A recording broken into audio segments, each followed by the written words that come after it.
Your syllabus says that this week we're supposed to start with law of seas. And your exams still did not come to an end, and it's such a huge subject. So let's try to make it somehow easier for you. And let's start with talking about law of territory. Well, it's our 8th week. Since 8 weeks, you have been studying international law, and you have noticed that international law is highly focused on territory. International law is extremely focused on territory, and this is quite different than municipal law. In municipal law, territory is relative. In international law, territory is absolute. What does that mean? In municipal law, territory is relative. What is that relativity about? Yes, Sinan. Well, I guess in municipality law, it's open to change whenever municipalities often governments make gerrymandering and other stuff. It's changing the regions, changing the like. It's not as defined as like as state borders, because as we said, it's very hard to establish a state. You need to have a territory, and like you cannot go against the sovereignty of another country. So. Good point, actually. The elections have taken your soul then, and you have started by mentioning the municipalities. That's correct, actually, what you're mentioning. But what I was looking for was still not that. What is that relativity about? Wanna try, but? Because of private property, we can change territory. So I could acquire territory that used to belong to someone else. That's true, actually. Turkish state, where is that?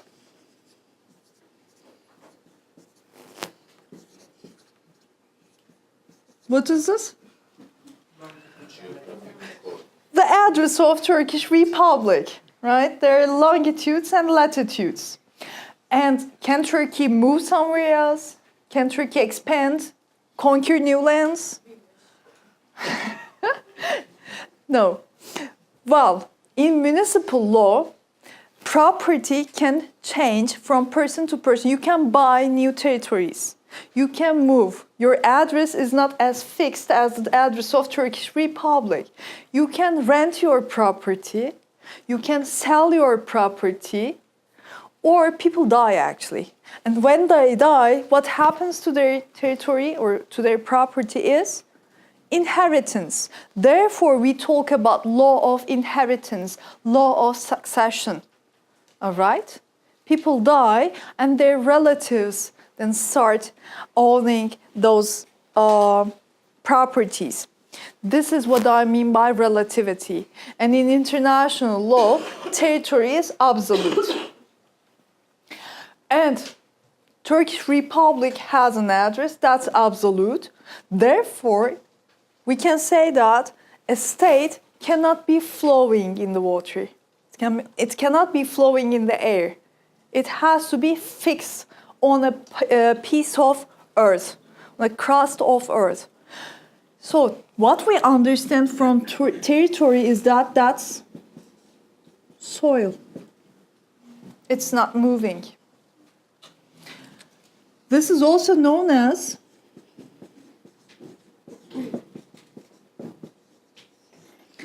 terrestrial territory.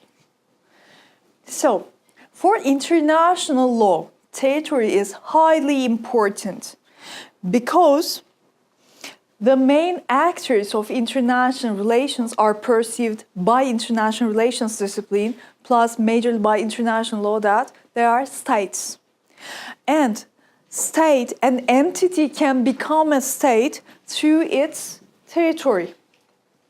You can already name me 2 sources that mention that, which are Montevideo, always mentioned with its year. Montevideo Convention? 1933. And? That's true. Yugoslavia Arbitration Commission's 1991 paper is also mentioning that an entity can become a state if it has a permanent population, a government, and territory. And territory, for territory, they do not mention borders. What they mention is a consistent band of territory. So, roughly at least having some artificial borders. Legal personality can only be acquired in international law for states through its territory. So, legal personality of a state comes from its territory. What do you know about use of force? It can only be justified for self-defense. Only self-defense. Otherwise, it's impossible. And what is self-defense? When do states defend themselves? What happens to them? States attack. Hands. Then I can see who's speaking. Yes. When one state attacks you, you can attack back. In order to be- And what is you when I am attacked, or what is Our you? territory comes- When the territory is attacked, then the state has casus belli, or has the right to defend itself. And territorial integrity is one of the main principles of international law, therefore. Related to territorial integrity, what you have learned is, the case of Catalonia, for instance, what was that principle? Consent of the state is The name of the principle. Let's use the name of the principle first. Definitely, self-determination. The self-determination right is a right given to nations, we have said, in order to decide under which state they're going to live. Either they're going to be subject to another state or they will establish their own state. To establish their own state, what they necessitate is their own territory. This is the first thing. So what they need is a terra nullius. If that's not the case, at the moment what Catalonia is trying to do is getting a piece of territory from Spanish state. It is not a terra nullius. That territory belongs to the sovereignty of Spain. That's how it works, right?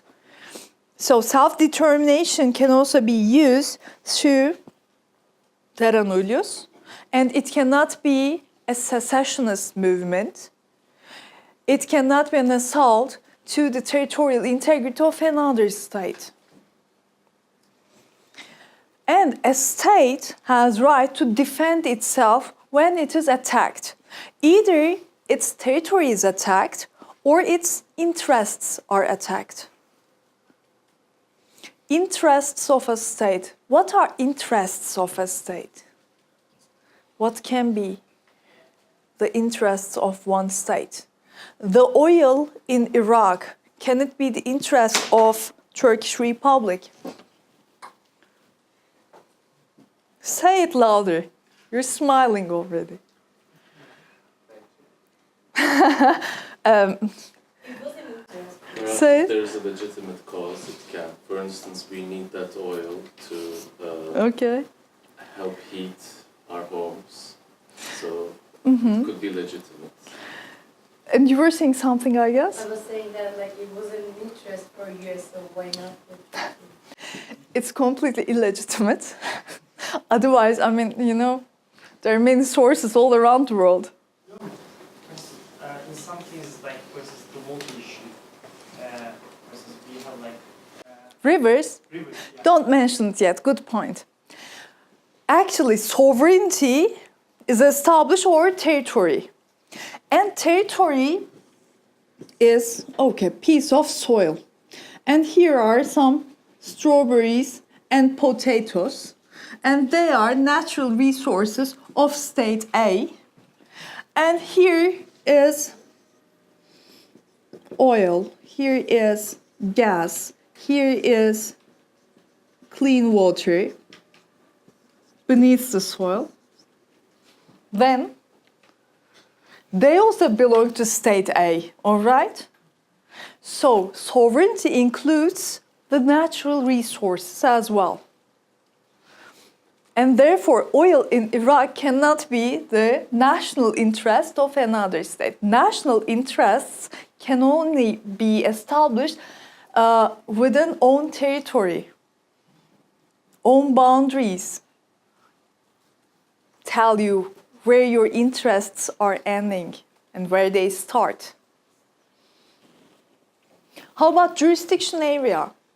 Each state has their own jurisdiction areas. Turkey has its own criminal law. Iran has its own criminal law. And Turkey and Iran has a border in between. Drugs dealing is a crime in both of the states. In Turkey, we have seen one case actually. Which case? You're all familiar with that. What has happened to her? She's faced time in prison. In jail, and spent some time of her life in jail, and then she is released. So this is what happens to drug dealers in Turkey. The same person, the same crime, but if she was committing the same crime in Iran, what would have happened to her? Should have been hung to death. Capital punishment. So territory also defines the jurisdiction areas of the states. Each state is sovereign, and therefore they establish their own laws. And their jurisdictions over people and things are only valid in their own territories. States also have their own duties. To perform their own duties, they have to determine their borders first of all, to bring services. Turkey's state brings health services, educational services to the villages of one city. And when one city comes to an end, Urumia starts, Iranian state. Does Turkish state establish hospitals and schools in Urumia as well? No, it's not the case. The duties of the state end wherever the borders come to an end. So the territory is the place where the state exercises also its duties, performs its duties actually. And it's never happening beyond the border. The only exception can be humanitarian reasons, but it's not a duty still. It's a service then. And Sinan has mentioned municipalities, for instance. Well, there are avenues and huge streets. There are also smaller streets. And what we know is that huge streets, avenues, are being blacktopped by the Metropole Municipality of Ankara. And smaller streets are blacktopped by the local municipalities.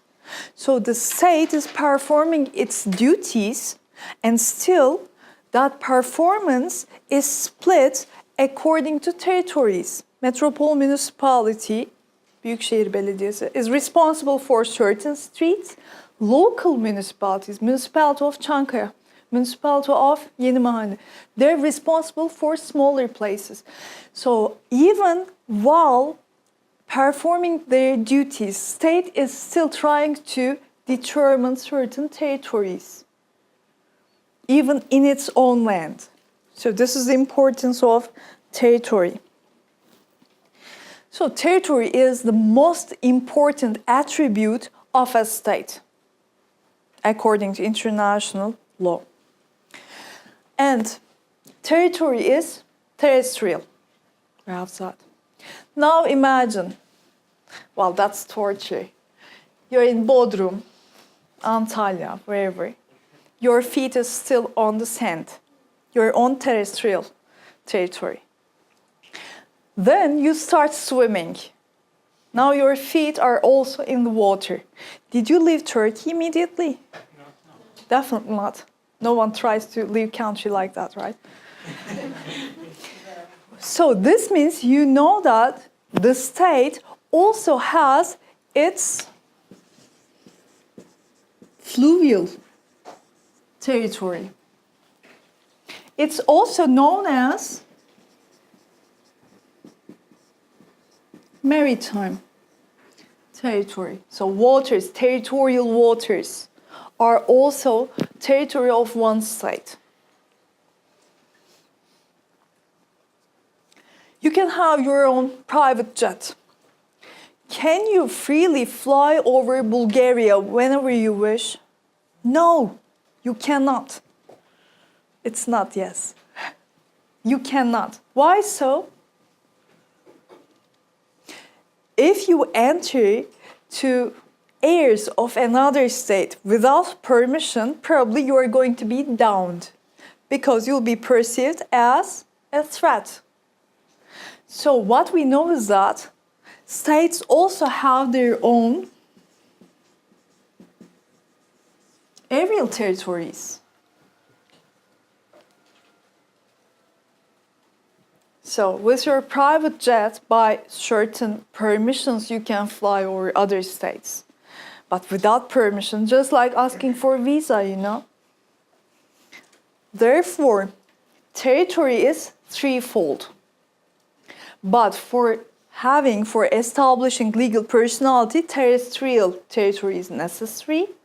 Once the entity becomes a state through its terrestrial territory, and if it has certain shores to seas, it also automatically has fluvial territories. Plus, all states have automatically their aerial territories too. So air territory, water territory, and soil territory. Those are three elements of three domains of a state. Territory was always important. The thing is that as the world order changes, the attributes also change. Well, here is the address of the Turkish Republic. And once we start talking about the Ottoman Empire, what we then do is talking about the expansion of Ottoman Empire and then how it shrank back. True, the address was always changing. It was possible for states to make discoveries. True, all states have done it. European states, Portugal has done it, Netherlands has done it, who else? Spain has done it, and so on. Conquering new lands was completely legitimate, true? It was legitimate. At the moment, it's not anymore. At the moment, it's seen as use of force, and it is definitely not allowed by international law. But it was possible. It was possible to annex new lands. And the system has changed. So while giving examples, try to avoid giving me examples through the history. In the history, there were empires and there were emperors. And once the emperor dies, the emperor has their heirs. So the entire land was inherited. And there were successors. Well, people are calling themselves as Osmanlı torunları, the grandchildren of the Ottoman Empire, right? There's something wrong in it. What's wrong there? The Ottomans is a family. They have a surname at the moment. How was that? Osmanlı, true. They are the grandchildren of Ottomans. And the rest are subjects of the Ottoman Empire, tebaası, halkı. So, if you are the grandchildren of the Ottomans, then perhaps, just like some people are doing it at the moment, you could claim lands. Galatasaray Island is being claimed by someone, for instance. We have heard it. Well, she's claiming it because she is really the grandchild of that family, and she is still trying to make people implement the international law of those years, empire times. At the moment, world order is not working like that. And when the leaders die, the territory still does not change. Right? The Germany it was defeated in the World War. And it was divided into 4 different administrative areas. Still, German address has never changed. So at the moment, since the Second World War, the states have learned to show respect to their borders, to their territories. So things have changed. Defense have changed. Formerly it was easier. Formerly states were building walls, building fortresses, building citadels. They could simply close the gates of the cities. They could control who enters and who leaves, who can enter and who cannot leave, and so on. At the moment, that's not the case anymore because of technological advancements. We can talk about things like drones. We can talk about airplanes that are flying above the stratosphere. We can talk about satellites, right? The huge stalkers. So protecting lands, defense, is more problematic at the moment. At the moment, we can talk about a huge permeability in between the borders, geçirgenlik. So, in Europe especially, that's the case, right? But still, it's so important to determine borders. The question is, how to determine the borders? Borders can be determined through two ways: factual and legal ways.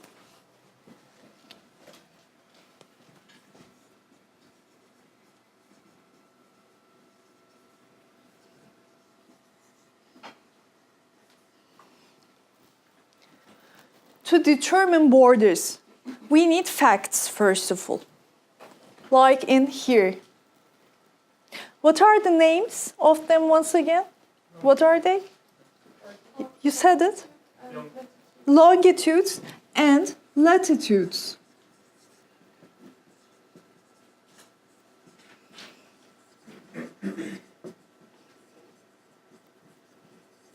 The thing is that longitudes and latitudes, if you travel to space and look at the world, do you see the globe with all those lines? They are artificial.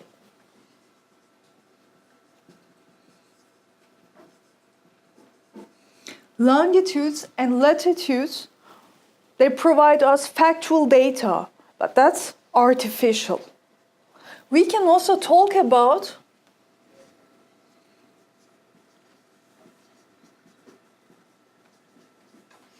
natural factual data. What can that be? Rivers, mountains. Rivers, mountains, lakes. There can be forests, there can be deserts. They're all known as natural facts that can define the borders. The thing is that, how to do it? Let's imagine having some mountains. And there's state A and there's state B. How are we going to define where the border goes through? Do you know any methods to determine borders in between mountains? We can either take the summits and we can set that the border passes through the summits of the mountains. So there is one mountain. This face of the mountain belongs to state A. The other face of the mountain belongs to state B. This is possible. Or it's also possible to set the borders through the foothills. So the mountains remain by state B and there are no mountains in state A. The foothills are the borders. Foothills can also be on the other side of the mountains. Well, how to decide upon is that probably if there had been a war, that can determine. Or if there are any resources in those mountains, if they are useful or what, can determine. So this is how to share the mountains as borders. What else? Rivers. Yes. I think it was a river rather than lake. In South America, Paraguay, Bolivia, and Brazil. Uh-huh. Is it lake or river? The river. But for what reason do you mention that? It was also like there was water, and the left side was, for example, Bolivia, Paraguay, and Brazil. The river. Yeah. But just wait for that then. So sharing rivers is one thing. How is the border in between Greece and Turkey? Which river? True. Well, state A is here, state B is here. Here is a river. River means water, which is something survival. Everybody wants to have the waters, of course, for many reasons, from transport to fishes and so on, to use the waters. How to share it? Either state A will have the entire river for itself, or state B is going to have the entire river for itself, and here will be the border, or they will use the Thalweg doctrine.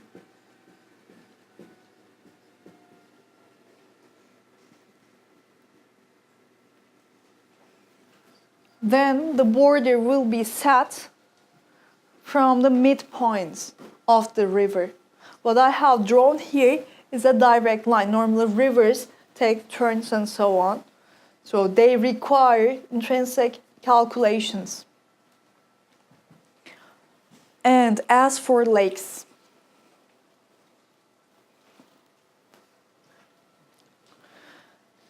determining the borders on the lakes is highly problematic according to international law.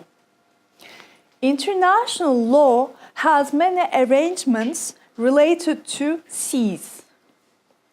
But international law does not provide us with any kind of arrangements related to how to set the borders on lakes.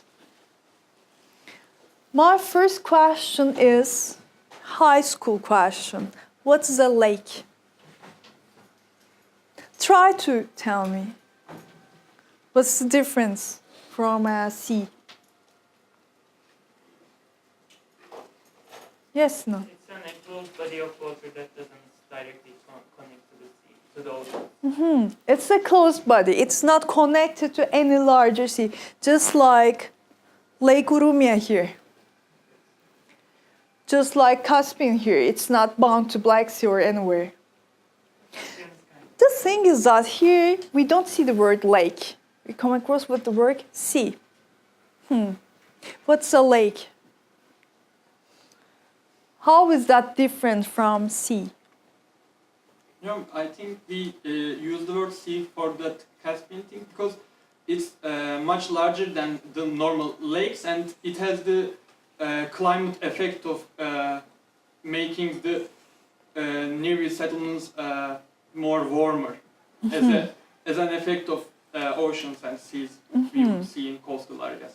So its size Yes. is determining, you mean? I Right? think it is considered as a sea because it was shared by different states, Hmm. and different states have their own rights to use any kind of resource in the sea. Well, let's go to Google Maps then.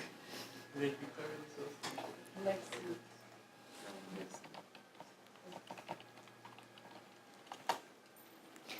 What's a lake? Still I'm asking.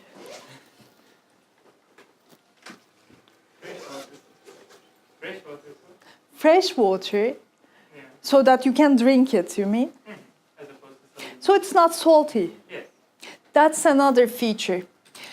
A lake is a body of water which is, my goodness. Okay, we're also fine with the Caspian Sea. Normal, how we define lakes in geography class in high school is that if it is not bound to a larger body of water, then it's a lake. Or what we know is that sea is salty, lake is not. Caspian is salty. Well, the thing is that Caspian Lake is correct, Caspian Sea is also correct, because the status of that thing is not known politically at the moment or legally at the moment. And why is that important? It's important in order to determine where the borders are. To share territories on the seas, there are international regulations, I've told you. We'll study that during the law of seas, actually. But United Nations have a conventional law of seas. It says that each nation has their 12 nautical miles. So, all nations can measure Caspian according to their territorial borders and set where their Caspian borders are. This is possible, right? This can be done. Well, if they cannot measure 12 nautical miles, they can measure 6 miles, 3 miles, whatever, but they can set certain borders. That's a way of sharing. Russia is against. Russia wants to have a condominium. What's a condominium?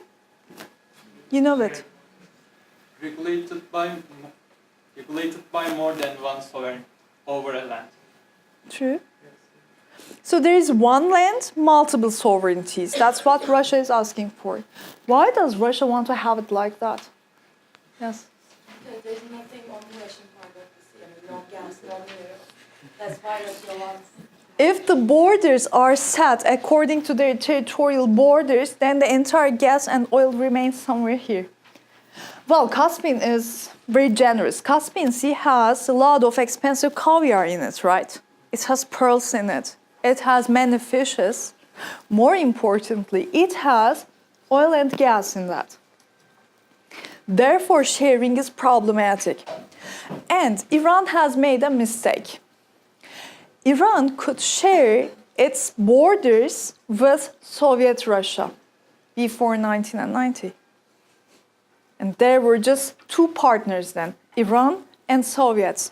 And Iran could set its borders somewhere. They could share it 50-50 manner or in a way they wished. They make a deal. But they didn't do it. And then the world has changed. Suddenly Iran has come across with Azerbaijan, Russia, Kazakhstan, Turkmenistan. At the moment, Iran is trying to share the Caspian Sea with 4 other nations. They could do it as they were 2. And recently we have heard that they have reached an agreement, Caspian Agreement. And if you read the document, you'll see that the document is actually not setting the borders. But the document says that military or naval ships of other nations cannot pass. What does that mean then? It's not bound to Black Sea, whose navy is passing through Caspian. Why are they trying to prohibit that happening? Any guesses? Do you want to try perhaps? Navies or naval ships of other nations cannot pass. This is what is written in the recent Caspian Agreement. Why did they agree upon something like that? Because, it is a lake, you know. Navies of other nations can come through other seas first and then enter and then they can pass. Is it about Don Volga? It's about Afghanistan and United States. How come? Both of them are not there, right? What has happened to Afghanistan in 2001? It was occupied by the United States because of the Taliban regime that's supporting terrorist organization Al-Qaeda after 9/11. Where is United States? Where is Afghanistan? And US military has to carry logistics. How do they carry them?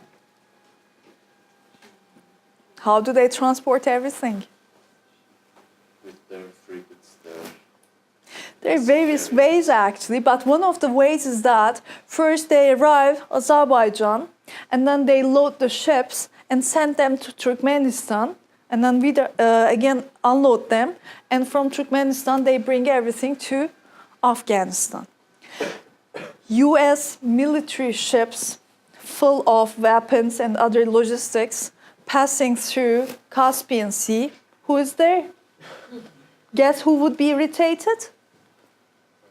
Of course they would be irritated by American military existence in the sea or in the lake, whatever it is, in the water.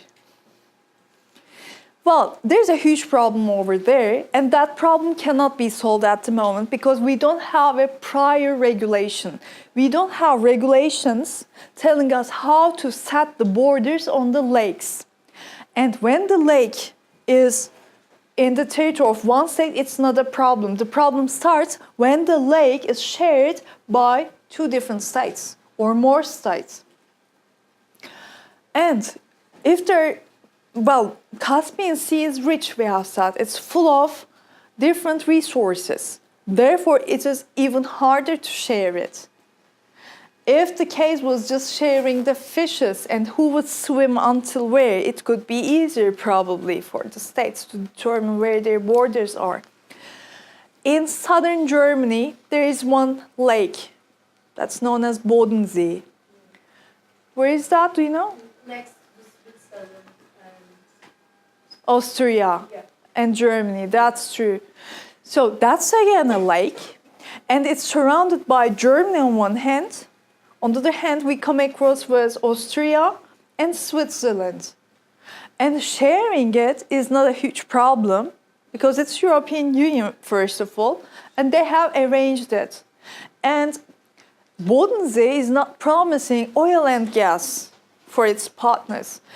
Here, the problem is oil, the problem is gas, the problem is caviar, plus the problem is pipelines.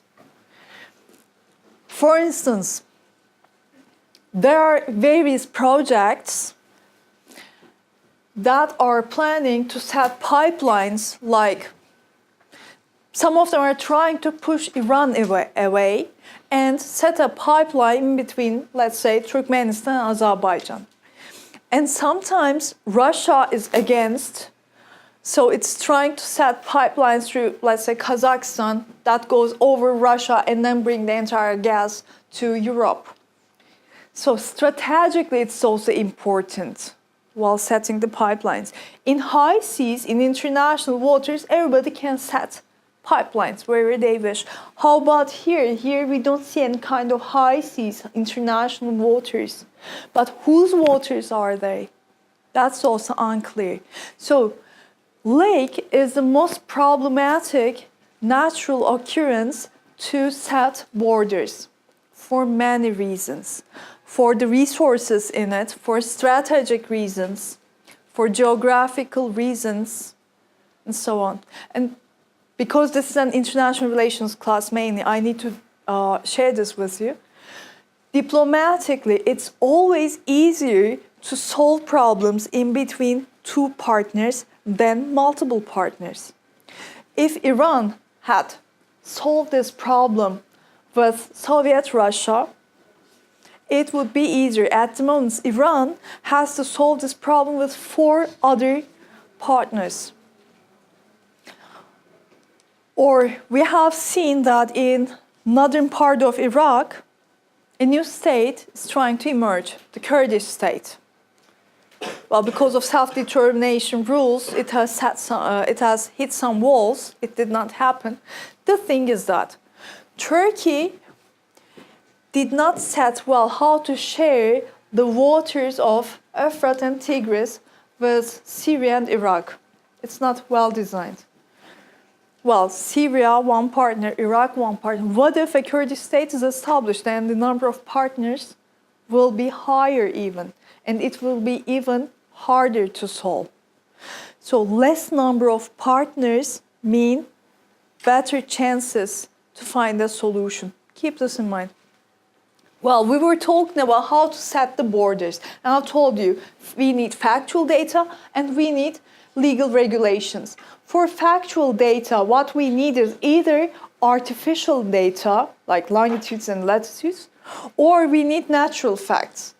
And among the natural facts, the most problematic one is the lakes. And for all others, there are some solutions. As for setting the borders through legal measures, either treaties can be done. Which agreement sets the borders of Turkish state? Come on, thank you. Lausanne Treaty. When is that signed? Let's start with the month. In which month was that signed? In summer? In July, thank you. Do you remember the day? 24th of July. Great. 23. That's it. July 24th, thank you, 1923 is when Lausanne Agreement was signed. And by Lausanne Agreement, that's why Turkish people tend to say that Lausanne is Türkiye Cumhuriyeti'nin tapusudur. So it certifies the borders of Turkish state. Borders or Kasr-ı Şirin. What's that? Our border with Iran. Oh, true. Turkish border with Iran was set by Kasr-ı Şirin agreement. In which year was that? Within the Ottoman period. The year. Say it louder. 16? 83 or 33? Which one is more correct? Correct. So 80. We have to check it out then. Next time we meet here, then you'll tell me when is that. What else we know? Yes. You have already checked this. When is that? Say it louder then. 29? 39, my goodness, okay. I was shocked who has written that piece. Good. So borders are determined through treaties like Kasr-ı Şirin, like Lausanne. Borders can also be determined through judicial decisions. Judicial decisions are given either by international courts or by international arbitration. International courts, we don't have a lot of them actually. So what I refer to here is mainly the ICJ, International Court of Justice. International Court of Justice has given a decision related to Turkey's border to Iraq, Mosul. So this was set by a decision of ICJ. It's also possible to set the borders through international arbitration. And the decision of international arbitration is also assessed as a judicial decision. We will talk about such decisions while we're studying international dispute settlement methods. So I don't want to mention the details at the moment. You have something, by the way? Yes, please. Can states buy territories from others legally? You answered that. Can states buy territories from each other? Who says yes and why? Let's start from here then.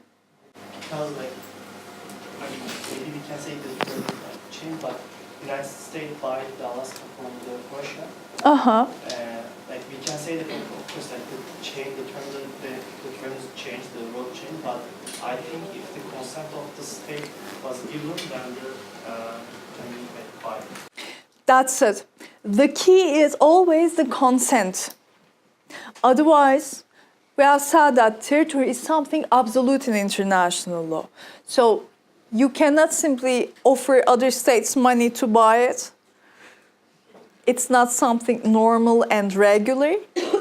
But when the consent of both parties are there, when intentions are already there, then it can be done. But normally it is not the case. It's not a regular implementation, of course. States buy and sell. Yes. Then what happens? Help me with this question. What if people are living on that territory? Yes, please. Define territory. Absolute population, permanent population is a must. So if there is not a permanent population, would that be a territory? I guess not. Well, what we know is that if there are people living on that piece of territory, they're subject to one state, then we should turn to domestic remedies for that. Domestic self-determination methods have to be implemented. It's not part of this class because what we're dealing with is the international or external dimensions of self-determination, but you are already familiar with domestic self-determination because Turkish state has recently used it. When and how? With a referendum. With the referendum, while changing the parliamentarian system into presidential system. So the referendum has realized that. So internal self-determination methods can be implemented either through the parliament of that state or by referendums, taking the consent and then starting implementations over that.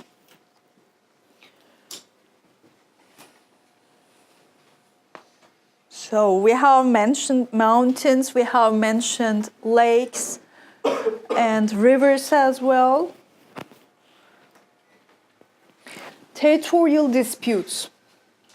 This part's importance is in diplomacy actually. So territorial disputes, we know how to deal with them according to international law and regulations of international law. The thing is that their nature is still important. What kind of a territorial dispute? Then diplomacy can enter into the game. At the moment, there are numerous territorial disputes so all around the world. We can talk about the Yellow Sea problem of China. We can talk about the status of Taiwan. We can talk about the problems in Punjabi or in Kashmir. In between?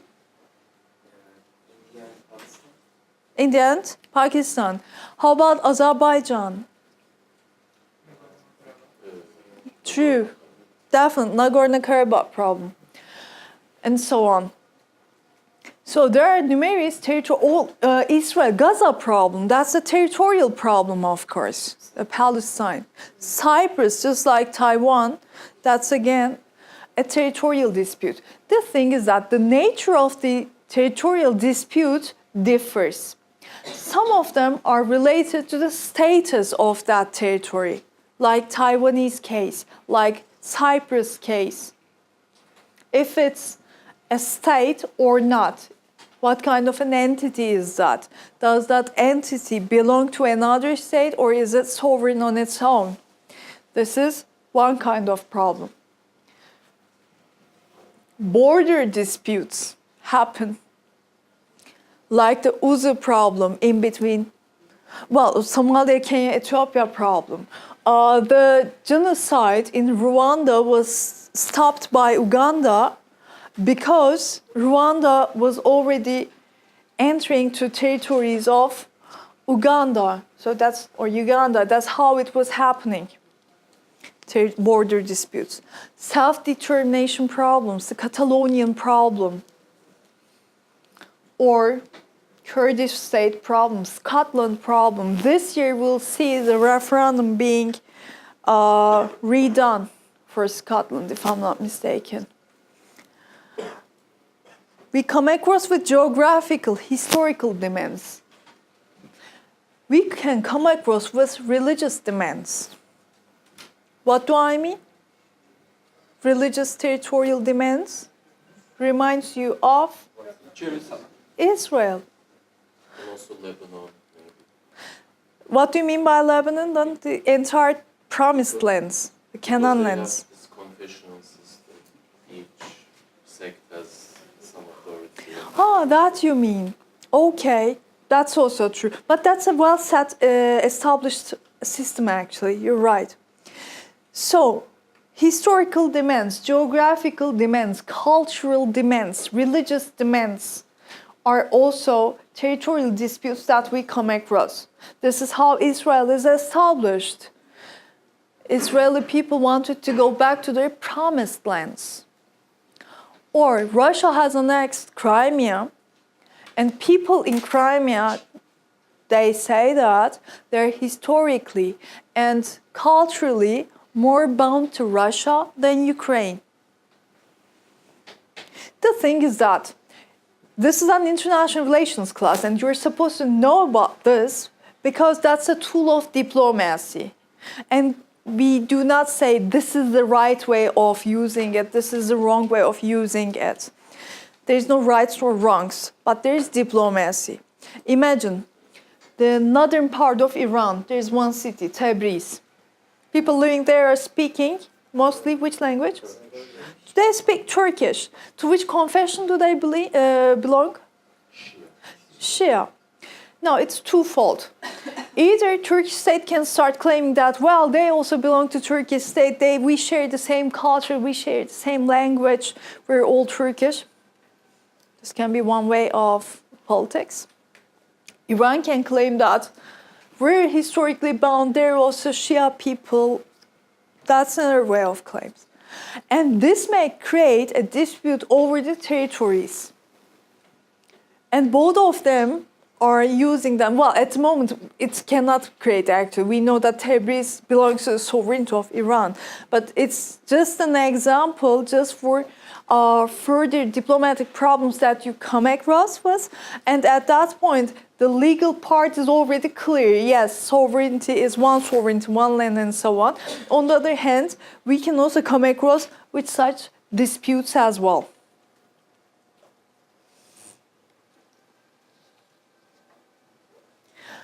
You're familiar with terra nullius, territory with no sovereign over that. You can also come across with res communis or terra communis. This is just the opposite of terra nullius. In terra nullius, there is one territory and there is zero sovereignty.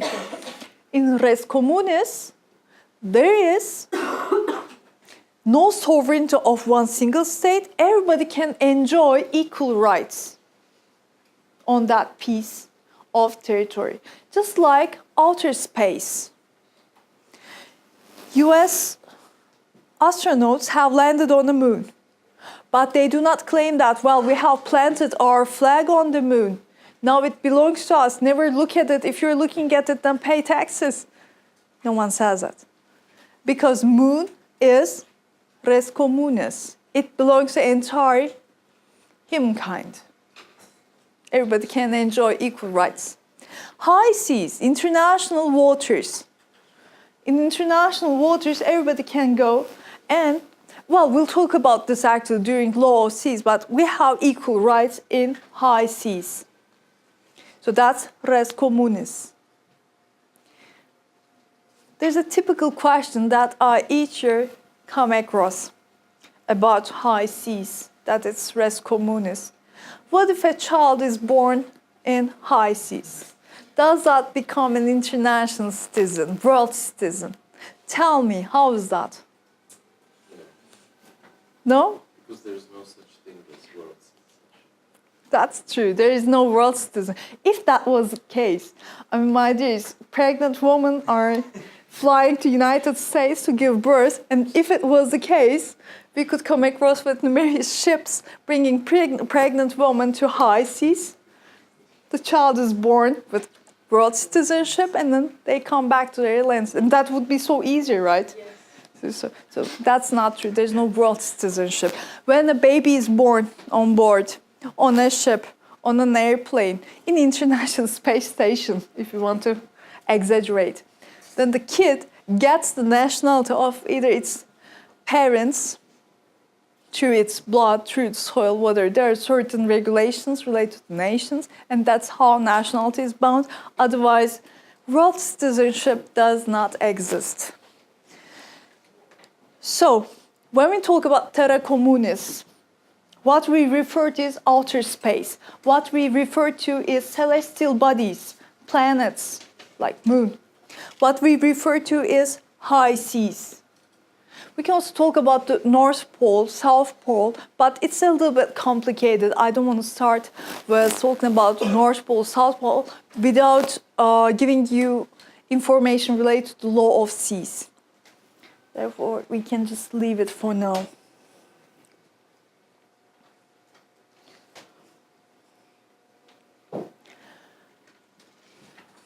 You asked me the question, if it is possible to sell and buy territory among the states.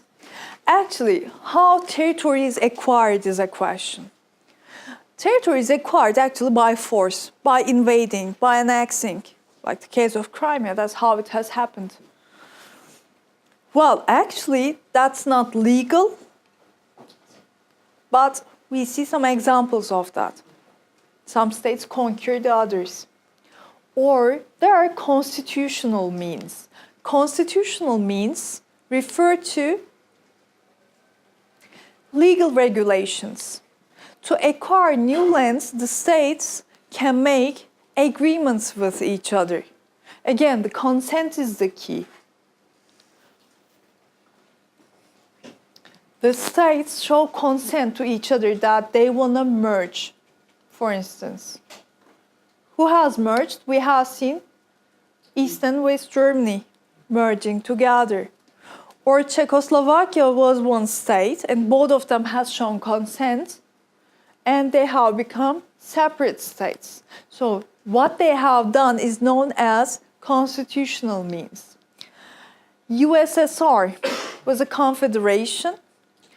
After the fall of Soviets, the confederation fell apart. Then Kazakhstan, for instance, has emerged as a sovereign state, an independent state. Constitutional means. Yugoslavia has stopped existing. And then Serbia has emerged. Bosnia-Herzegovina has emerged. Kosovo has emerged. Croatia, what else? Macedonia. That's what is meant by constitutional means.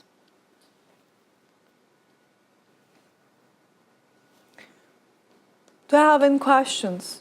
I have. Yes, please. Yeah.